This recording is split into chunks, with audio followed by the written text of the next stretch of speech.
Welcome to Bible Fiber, where we are encountering the textures and shades of the biblical tapestry. I'm Shelley Neese, president of the Jerusalem Connection, a Christian organization devoted to sharing the story of the people of Israel, both ancient and modern. This week we have a special guest from Israel, Gidon Ariel. Gidon is the founder and CEO of Root Source, an organization dedicated to promoting respectful relationships between pro-Israel Christians and Jews.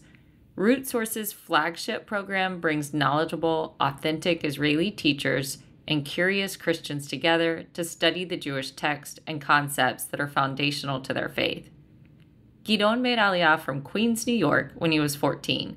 He spent close to a decade in advanced Jewish studies at Yeshivas in the Israeli army. After 20 years in the Tank Corps, today he is a reserve officer in the IDF Spokesperson's office. A pioneer in Jewish-Christian relations, Gidon is a seasoned Hebrew and Judaism instructor and public speaker. Welcome, Gidon. Thank you, Shelley. It's a pleasure to finally be here. So Gidon and I have run into each other many times over the years at different things that are going on in Jerusalem, but because of COVID and then because of October 7th and the war, those things have been less frequent over the last few years. So first, it's just a question that I always like to ask Israelis. Where were you on October 7th, and how did you, wake up that morning to the tragic news? So I woke up before the tragic news. Of course, waking up in the United States, it's already about 2 o'clock in the afternoon here, so people in the United States woke up to that news. Sure. But the operation, if I can use that, the pogrom, the war, started at 6:30 exactly. And at 6 o'clock, I think, I was already in the synagogue with my wife and son.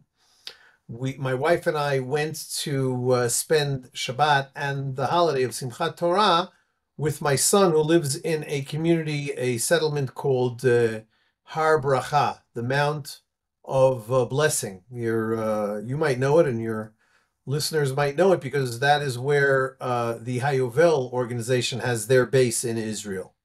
But they're on a hill a little bit down the road, so we don't see them when we come for Shabbat unless we make an effort to go there. In any case, our synagogue service that we went to, it's it's an Orthodox community, probably of about 300 residents, so they have about 4 or 5 different synagogues. And so we went to the early one, and by the time we were done, the mayor of the community walked in to the synagogue. There were probably about 100, maybe 50, I don't remember exactly how many, I didn't count them, men and women there. And we were just about to finish. He said, listen, everybody, there's the prime minister has declared a state of an emergency, and it looks like war has broken out, and it seems that maybe 100 people have been killed in the south, and there have maybe even been some kidnappings. So everybody who has anything to do with the army or anything to do with any of the security forces should turn on their telephones. Ordinarily, Orthodox Jews do not carry their telephones on Sabbath or holiday. And check to see if you are being called back to your unit. But everybody else, we're going to try to do our best to celebrate this holiday as well as we can. So so I decided to judge that favorably, and I said, listen, there's nothing I can do. I'm already not in the army. I was in the military when I was younger. I was in the Tank Corps, and then I was in the IDF Spokesman's unit. But at this point, I'm leaving that to my sons and my son-in-law to be in the army. And so we just continued to celebrate the holidays as much as we can. The rabbi of that community said, listen, everybody who's left, because a lot of people had already left for their units. So everybody who's left has to double their efforts to celebrate the holiday of Simchat Torah, the celebration of the Torah. Then Saturday night came, turned on our WhatsApps, and about 200 WhatsApp messages coming in fast and furious to see what we can do. And then my wife and I got into our car to travel back to where we live here in Ma'aleh Hever, near Hebron. So we were wondering, people, are they going to close the roads? Can I travel without a gun? I don't carry a weapon. We made it home. On the way home near Har Bracha, we saw the mayor of the region of Shomron, which is Har Bracha is a smaller village in the entire regional council of the Shomron, and so the head of the council of the Shomron, Yossi Dagan, was standing at one of the intersections with a rifle together with other army soldiers. Kitzer, it was a bit of an experience. On our way home, we switched cars with my son, who was called to his unit up to the north. And also, I don't remember my other son that we were with. He ultimately went into the army. Kitzer, everybody went into the army. There was 150% call up of reserves. There was less than 100% call up of reserves, but 150% of the people who were called went in, because everybody was wondering, if I'm going to be called, I want to be there, and if I'm not going to be called, then at least I'll know for sure. Then I come home. So that seems to be the modus vivendi of people in the army. So that's where it caught me. We came home. Evidently, there were no sirens in Har Bracha, where my wife and I spent the Shabbat, but in Ma'aleh Hever, where we live, there was a siren, and the rabbi told everybody, turn on your phones and everybody go home, and we're not going to continue. So it was like a tale of two cities, how the holiday was celebrated that day. Quite an adventure and an experience. By the time you were able to turn on your phone and look at all 200 of the WhatsApp messages, did you already have a pretty good idea at that point, though, that it wasn't just 100 dead and that it wasn't just a few hostages? That is a great question. The obvious question, it's a little hard for me to remember. Mm-hmm. But I was already scheduled to make a trip to the United States on, I think, Monday night or Sunday night. I don't remember exactly when it was.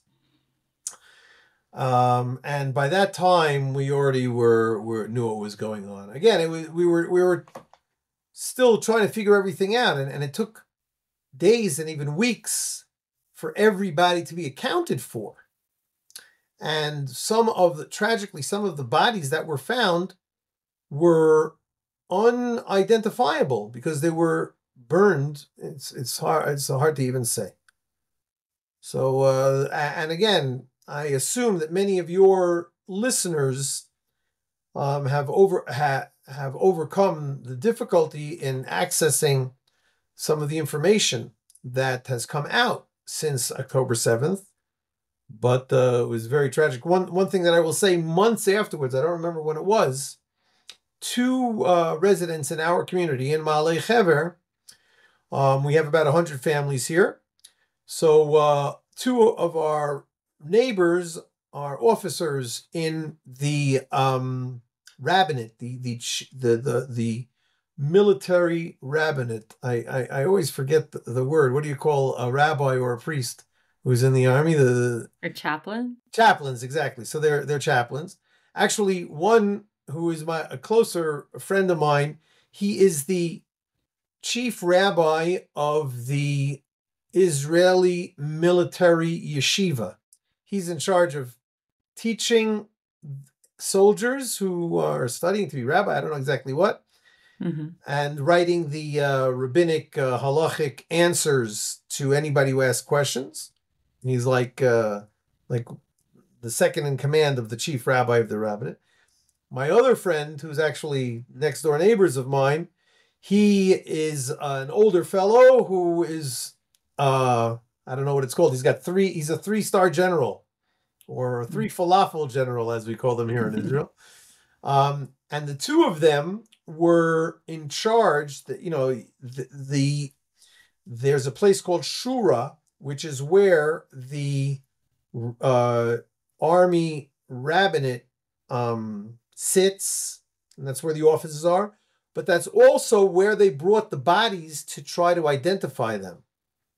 And so both of them were doing this for like 3 weeks on end without stopping. It was absolutely crazy.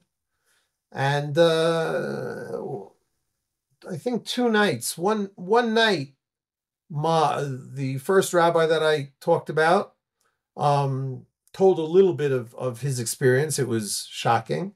And another night, the other fellow did. He's actually not a rabbi. The other fellow, he was a army whatever general, partial general, whatever you call it. Anyway, so it's a small country here, and we hear what's going on if we want. What can I say? Right. Can you tell our listeners, so Root Source, what exactly is Root Source and how did it start? As you read very nicely, Root Source is a platform for pro-Israel Christians and Jews to engage with each other, primarily by studying together the texts, ideas, and concepts that we have in common. And it started because when I moved to Israel, I was in the military myself, as I mentioned, and it was actually a yeshiva army program. It's called Hesder, which means an arrangement. So I was in Ma'ale Adumim, which is about 20 minutes drive from Jerusalem, and I had a furlough. Walking through the city of Jerusalem, I saw a sign on an apartment building, and I crossed the street to read that sign. You know, you can get a degree in Jewish history just by reading the street signs in Jerusalem. But this was not a street sign. It was an office of the ICEJ. Oh, nice. Now, that stands for International Christian Embassy Jerusalem. It was just starting out then. And I said, wait a second. Jerusalem, that's a stand-in word for Jews. An embassy means friendship. So why is there a Christian embassy for Jews? That doesn't make sense. The Christians we've always known have been anti-Semitic. But I went in and I grabbed a brochure, and the receptionist said, "Can I help you?" I said, "No, thanks, just browsing." And I read those brochures and I saw that these were actually Christians who were sincere in their extending their hand in friendship to Jews and to Israel. And I was blown away. And I learned little by little, I learned that there are such a thing as pro-Israel Christians, as I call them. So I reached out to the leadership of the ICEJ, other organizations that I found in Jerusalem, like Bridges for Peace, Christian Friends of Israel. And I think that was in the early 80s. But by the early 2000s, I said, after I got married, I worked a little bit in high tech, but I said, I really want to pursue this phenomenon of building bridges with Christians and Orthodox Jews, Orthodox Israeli Jews. So I came up with this idea to create an online yeshiva for Christians, an advanced school of study, of Jewish study for Christians. A yeshiva is what I was studying. And I shared it with a group that had invited me to speak in Jerusalem, that I want to establish such an online yeshiva for Christians. And the group let out a gasp and said hallelujah. And one gentleman came up to me after I spoke and said, "I'd like to be your first student." And that was ultimately my friend, Bob Odell. And he became my partner. And with a little bit of beginner's luck, we managed to establish Root Source. Bob encouraged me to find other teachers. So we started out with about a half a dozen teachers, teaching subjects such as Jewish prayer, Jewish history, the land of Israel, the temple. And we had real beginner's luck, if you believe in that phrase, that we had about 30,000 students subscribing to our free newsletter when we just started out. Wow. And today we've had over 50,000 Christians who have been subscribing to our newsletter. Today, many of them have quit the newsletter. That's the nature of the beast. But we've grown our faculty to about 20 teachers. Each teacher has recorded over, on the average, 50 lessons. So we have over 1,000 recorded lessons in the topics that I've mentioned. And little by little, I'm seeing more and more Christians who are excited, fascinated to learn about the Jewish roots of their faith from an authentic Jewish rabbi. It seems to me that if you love Jesus, then you're going to want to learn about him. And if he, in fact, was, amongst other things, a Torah observant and Torah teaching and studying rabbi from the land of Israel, so in order to learn more about Jesus, you want to learn more about that kind of a person. So that is what Root Source is. We give people an opportunity to learn about Jesus by learning about his brethren, his cousins, his great-great-great-grand-nephew, if you will. Just out of curiosity of taking like a survey of the Christian landscape, where do you see most of your students coming from? Like what part of the country? I mean, I'm imagining America is a pretty large source of your student body. And also, what are the topics that people seem most drawn to? Oh, well, one question at a time. Mm-hmm. I originally was from New York, and Bob, my partner, is from Austin, Texas. And naturally, I think you will find most people coming from what they call the Bible Belt. But I admit that I'm just making that up because I never checked to see where everybody is. It's something that I could do, but it would take a lot of time and effort. Maybe now with AI, I can send a robot to do it. But we have listeners and followers, subscribers from all over the world. We have a lot of people from the Philippines. We have people from Germany, and I'm talking about people who raise their hands and say, "Gidon, yes, I'd like to engage with you, just not one way, and you don't see me at all." And that is really what I'm spending a lot of my time doing, something like I'm doing right now, reaching out, inviting my subscribers to engage with me. If anybody sends me an email, then I will reach out to them and say, "Hey, let's have a Zoom call together." And I've established some very good friendships just by doing that. So that is where people are coming from. And the other question that you asked, what are people's favorite teachings, I think? Mm-hmm. I tell my teachers, teach what you like to teach. And some of my teachers say, "How do I teach a Christian?" So I said, it's really not a problem, because the idea of teaching Jews with very little Jewish background is something that is well known, and most of my teachers have experience teaching Jewish people without a strong Jewish background. And so the jump from Jews without a strong Jewish background to Christians without a strong Jewish background is not far. My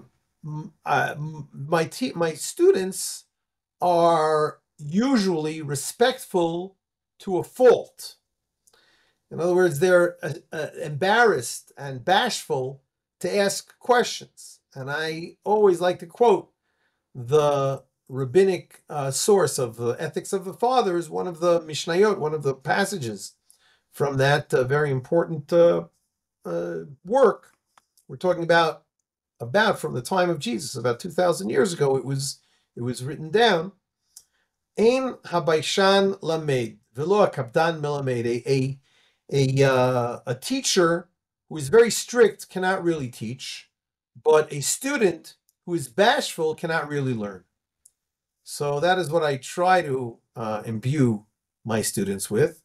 And thank God I'm pretty busy with answering emails. Again, I have thousands of students, and over the years, maybe hundreds, and I think that is even an exaggeration, probably dozens of students who have actually reached out to me. So I'm going to take this halftime break to do a little commercial and suggest to your students that they reach out to me through Root Source, Gidon Ariel at Root Source. Just best thing to do is Google it.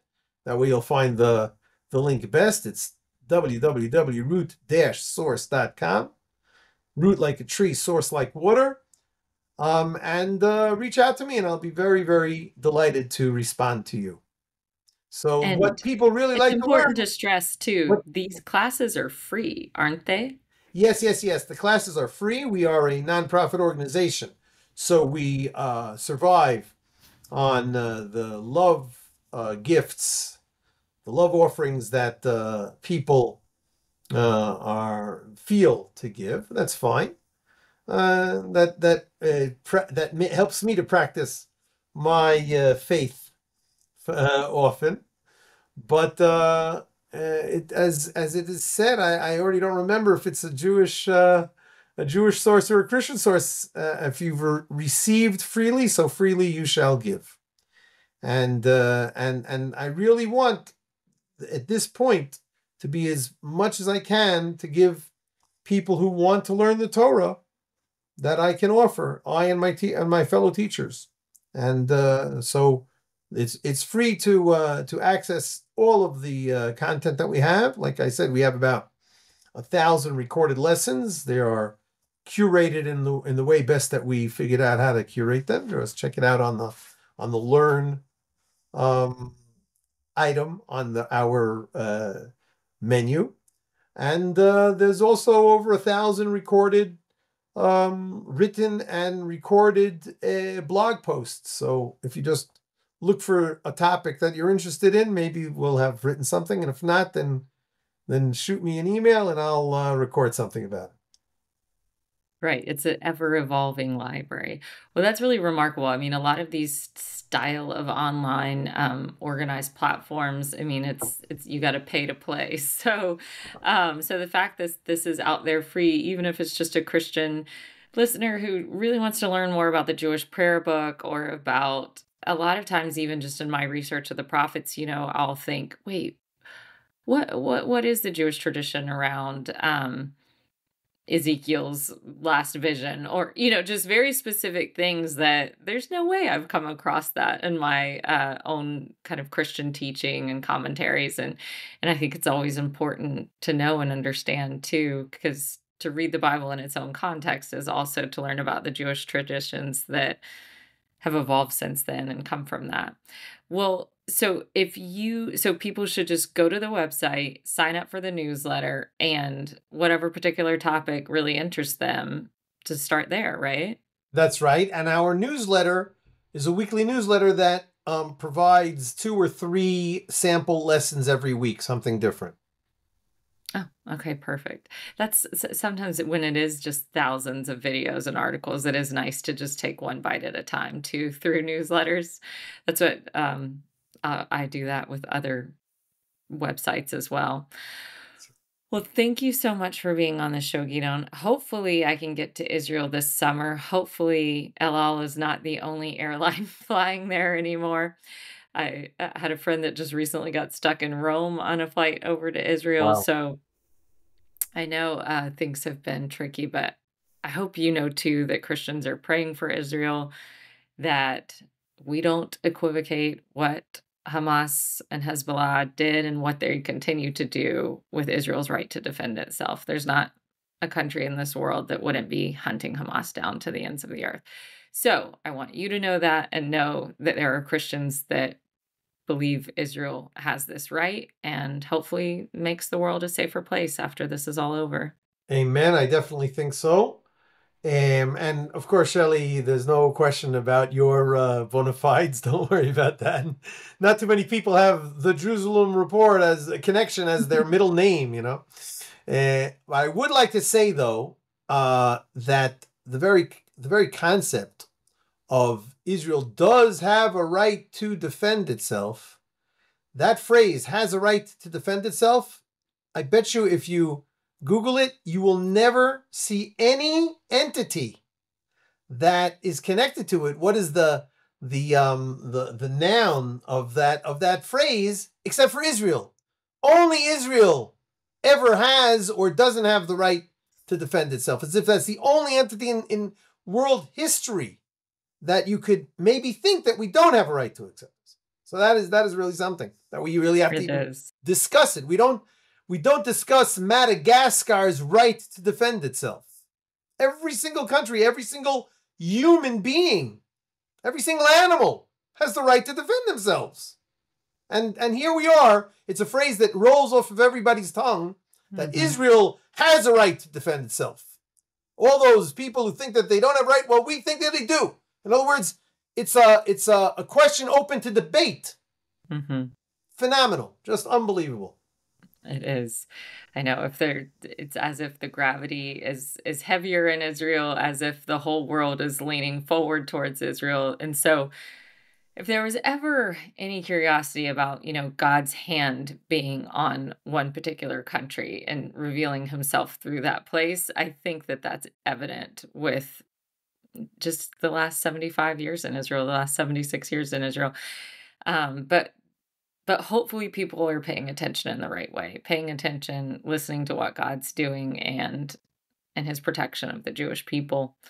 But that's why we pray too. I'm sure that your listeners are. And as we round, I believe that we're winding up over here. And I hope that, first of all, I hope that I'll be able to be a guest of yours some other time. And I hope that you will be a guest on my show also. We have on Root Source a program called Conversations, where I have conversations with other people. So this is a half of a conversation. Oh, yeah. Is that Richard Booker is sometimes one of your guests? That's right. For that He's show, right? our initial conversant. But I again want to strongly encourage all of your listeners to go to our website, find something there that you like. And if you are in fact a bold Christian, and I hope that all of your Christian listeners consider themselves bold, then reach out to me and we'll become friends. I have something too. Okay. If you said you take requests essentially for the website. I have heard different, I was looking for a prayer, like a Jewish prayer that's commonly said for the hostages. And I've heard that there's a few, or that there's different ones available that have been adapted for this situation based off of Jews being kidnapped, in the Middle Ages, and those being adapted to this. So if that's something that you could share with us too, then I can direct people to the website too, because I would love to just even feel like I am joining our Jewish brothers and sisters in prayer for the hostages, specifically using the same language, if that makes sense. That is very beautiful. Thank you very much for that request. I don't have it. I can't just pull it out of my pocket. I just happen to have it on here. This is going to be for the show notes, I will do a little bit of research and I will prepare that. I do know that I think I made a lesson about the two main modern prayers, and they are the prayer for the state of Israel and the prayer for the welfare of the soldiers in Israel. That is something that most synagogues in Israel say every Shabbat, and now that even before the war. Pardon me? Even before the war. Oh yeah. That's probably been since the state of Israel was established. Shortly thereafter. So I thank you for the opportunity. I will make a lecture, a lesson on those two prayers, and add them to my prayer channel. And then I will share it with you, so that you can share it with your listeners. And that is for those two prayers. And as for the prayer for the prayers for hostages, that is something that I will look into as well and teach that as well. Thanks, Gidon. Well, thank you so much for being on the show. I know you have to get to shul tonight, so we will let you go, but we'll have you again on soon. Thank you very much, and vice versa. I'm looking forward to hosting you as well.